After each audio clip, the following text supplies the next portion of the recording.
Welcome to Val's Sweet Kitchen. Today we're going to make my famous Pina Colada cake, where you take my coconut cake, put in some pineapple curd in between the layers, and simple syrup rum extract.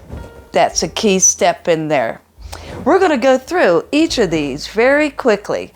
I made in-depth videos of each, and the links are in the description below, along with the full recipe. So, let's go have some fun.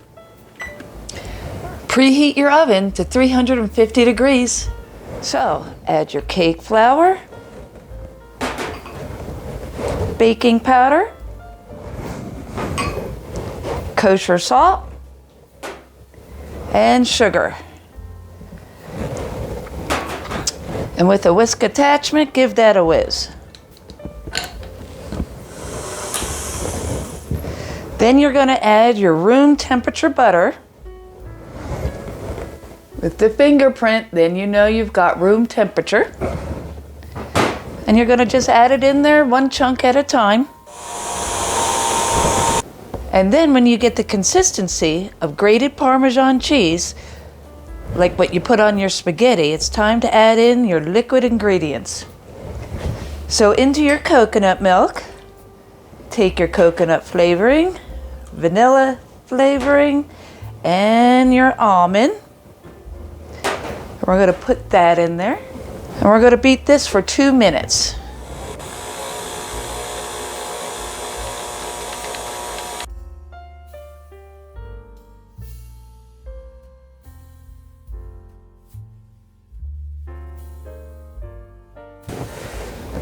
And then place in the middle rack in your oven and bake at 350 degrees for 30 minutes. For the rum simple syrup, that's real easy. You just take 1 cup of sugar, a cup of water, and a teaspoon and a half of rum extract. Boil it for a couple of minutes. This will boil off any alcohol that was in the extract, and then let it cool, and you're good to go. Simple, huh? And on to the coconut cream cheese frosting. You take 8 ounces of cream cheese, warm to room temperature, 6 tablespoons of unsalted butter, and we're going to cream those together. 2 minutes.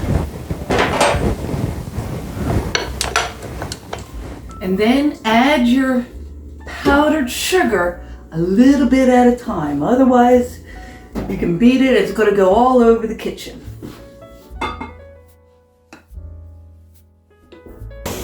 Pulsing it helps keep it all in the bowl.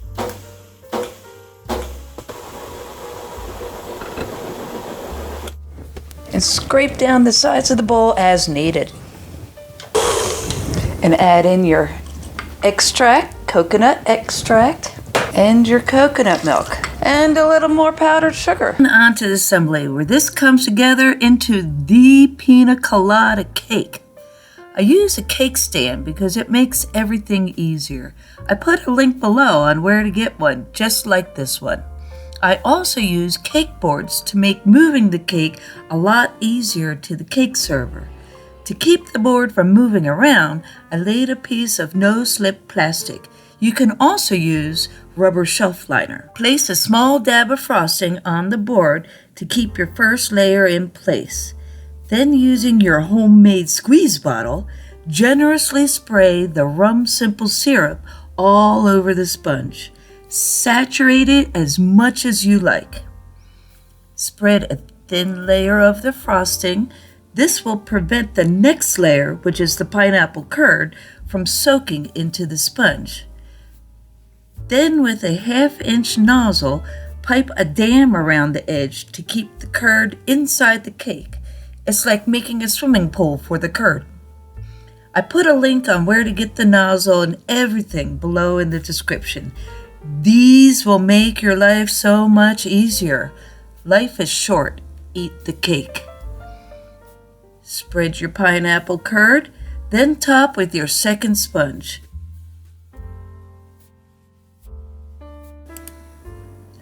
Soak the top and repeat the steps.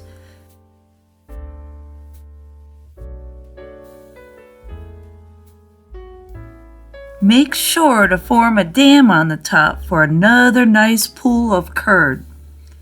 Coat the sides with shredded coconut. It took me 2 cups to coat this one.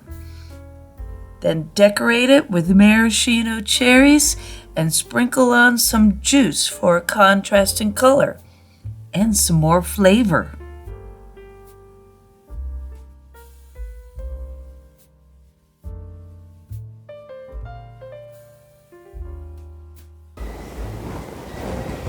And there you go, the famous Pina Colada cake, garnished with maraschino cherries just like they do in Margaritaville. But what to do with the rest of the cherries in the jar? Subscribe to my channel and you'll be the first to find out when I release that video. Give this video a like and a thumbs up. Anyway, if you make this at home, I'd love to hear from you. Please leave a comment. If you have any questions, I'd love to share anything I have to help you enjoy your kitchen adventures and have fun. See you next time.